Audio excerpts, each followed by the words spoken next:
Welcome to Snowball Madness A to Z, except for technically we're talking A to W, because we don't actually have any things in the game that start with Z. So we'll take Z as read. There's 142 kinds of snowballs you can throw, and we're almost finished with all of them.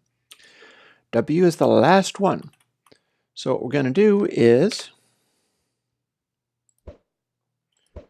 throw some clock snowballs so that it will be daytime. And begin. Now, one of the most obvious ones would be wood planks. Oh, that's making it daytime some more. Okay, wood planks. Wood planks are the most well-behaved and normal form of ring-creating snowballs. You can use these for a kind of spleef game. It's the same as using logs, except for that it's wood planks. They are, of course, flammable. And especially if you haven't powered it up, it's this conveniently small little set of rings that you can climb right up on.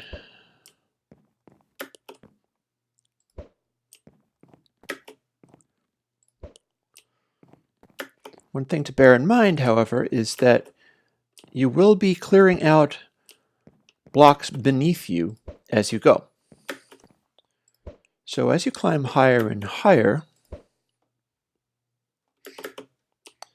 we'll fly down a little bit and look, and as you can see, a lot of these have gone away, which is why it makes for an interesting spleef game. If you're placing blocks above somebody and they're standing on one of these blocks that went away, they would fall plummeting to their doom. But that's not all. You can also place water bottles. Does this look familiar? And this gives us exactly the same form of game, exactly the same form of ring placing, except in this case it is glass.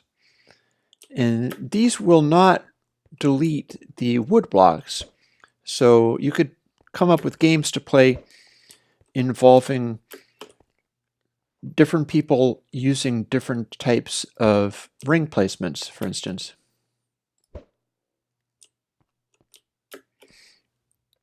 Another thing about glass is you can see through it a lot better. So it has that going for it.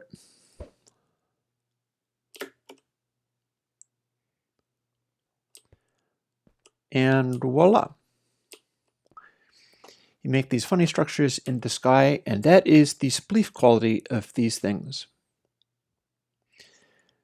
Now we've also got web. And as you might imagine, what web is going to do is, well, pretty much exactly the same thing. Only difference is you can't walk on web. So what you're doing is building a nasty trap. However, it will do the same thing as far as emptying stuff out from beneath you.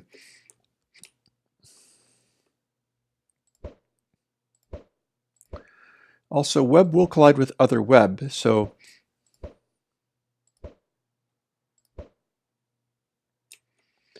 we can run this up into the air pretty effectively. And you could even make a sort of game of trying to get to progressively lower levels of web in order to get to safety. For instance, if I was trying to get through here and make my way to a position where I would reach safety, like if there was water down there or something. And you'd kind of try to move through the web to where you'd reach something that wasn't too dangerous. Of course, this web is on fire. So let's get away from it because it's over the lava. We'll try to jump over to this other piece of web here. Boom. Got it. And then over here and out. That's web. All those three are ring placers. And as you might well imagine, white tulip is the usual firework placer because it is a flower, and the flowers, that's what they do. Wooden sword here, chicken, chicken, chicken. I hear you, chicken. It's time for chicken dinner, chicken. Wooden sword is just what you'd think it would be. It is a sword snowball, so it delivers a blow and it's not super effective. It wears out rather quickly. Like there, it's already gone. Wooden pick is also what you would think it would be. It is an incredibly ineffective block remover. Pretty much just like the stone pick. And you can get your way into the ground using this without having it wear out, because the picks don't wear when you use them this way. But it's very slow going. You're going to want to get into an iron pick as soon as you can.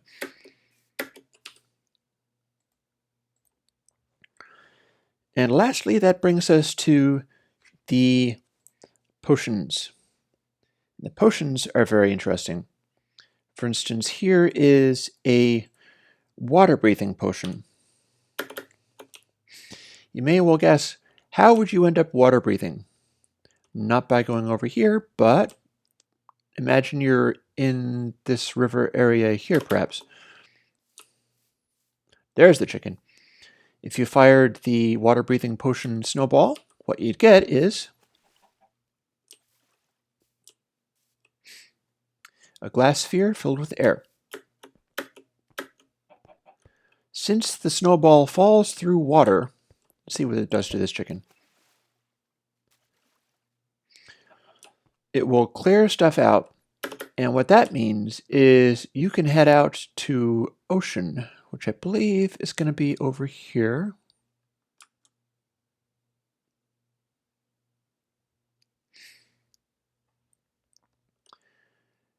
Fire your water-breathing potion.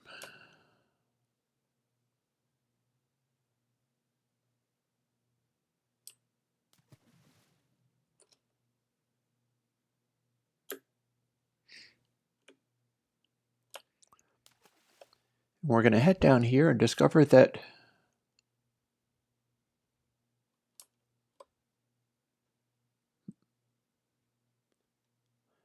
that was even deeper. Let's whip out a little bit of night vision just to see what we've got. Voila.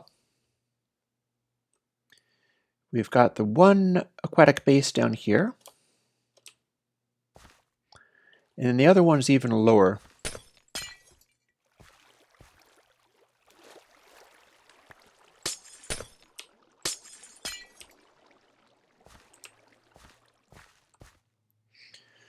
So you can have subterranean... Oh, hang on.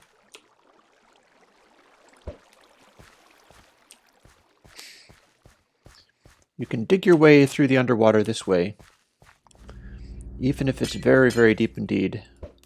All you do is continue making holes, continue firing off your water-breathing potions,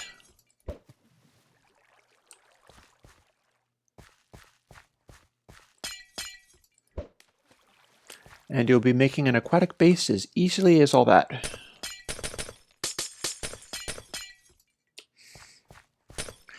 Mind you, it's not a very durable base. You wouldn't call it durable because it's all made of glass. And you want to be careful of which of these glass bricks you're going to break because the whole place will flood. But this is still an aquatic base.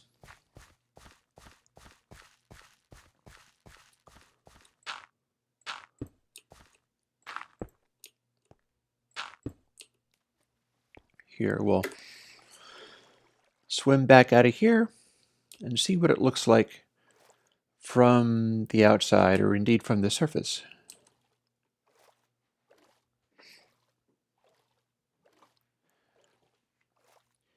There's our aquatic base.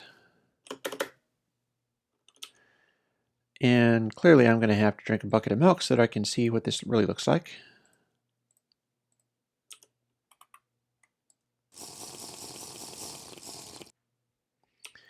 It's fairly well concealed from prying eyes.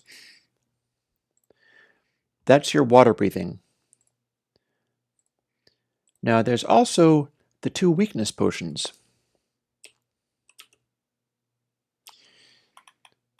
Your main weakness potion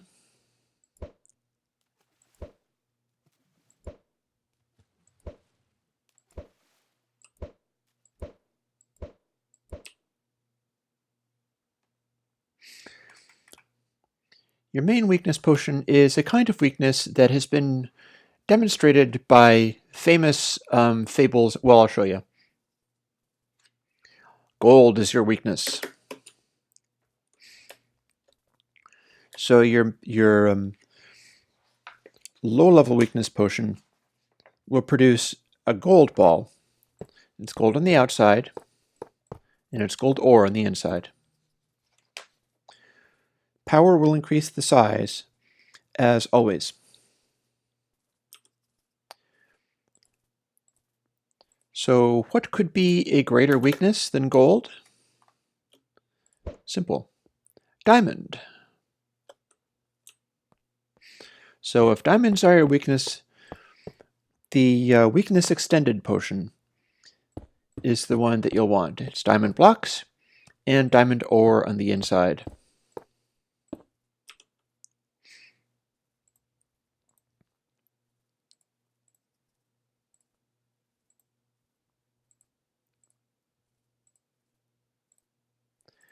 And with that,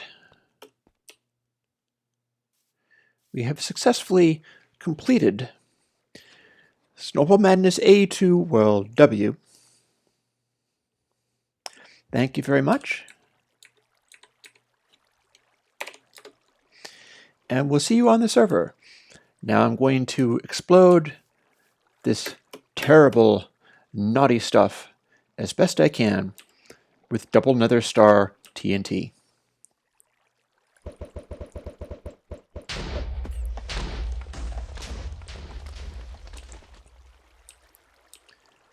That went better than expected.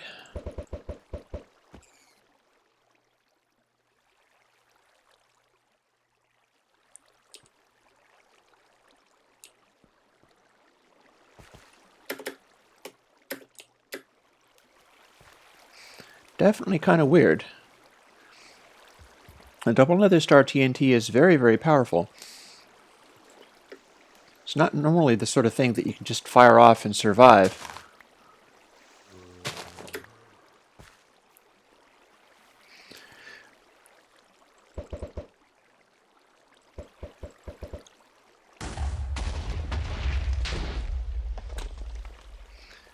Guess there must be just enough distance. I mean, normally what you would do is get blown up like...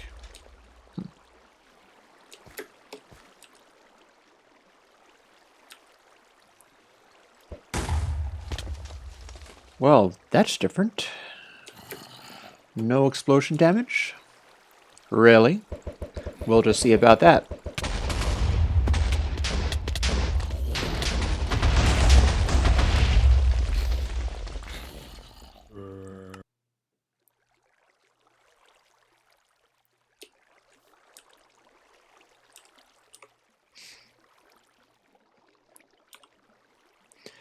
So, we'll see you in Snowball Madness. Now you've been told all the things that we do.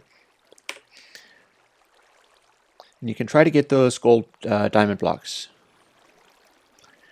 Mind you, we might be doing an alteration of things in which...